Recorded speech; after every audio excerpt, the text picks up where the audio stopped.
prend maintenant la direction des salles de marché. En compagnie ce soir de Didier Hameau de Boursier.com. Bonsoir Didier.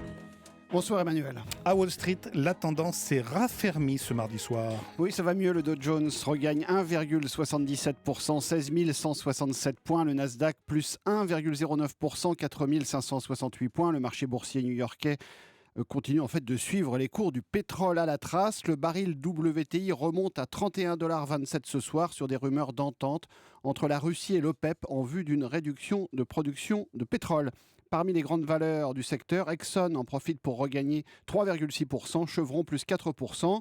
Du côté des valeurs de technologie, Apple résiste en hausse de 0,5% avant ses comptes attendus ce soir.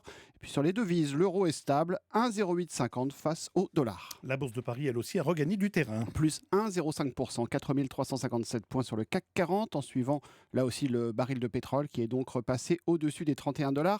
Parmi les valeurs qui remontent encore, toujours les biotechnologies, à l'image de Genfit qui reprend encore 13%, soit un rebond de 25% en 3 séances.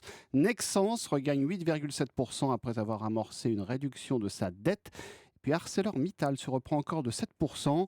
Les valeurs parapétrolières aussi grimpent comme Technip, plus 3,8% et Vallourec, plus 2,5%. Et puis, exception à la règle, Didier, dans le secteur télécom, Free a terminé en baisse. Iliad, la maison mère de Free, effectivement, perd 1,3%, alors que Xavier Niel, son patron, chercherait à investir en Grande-Bretagne. CGG recule aussi de 2,5%. La période d'augmentation de capital se termine demain.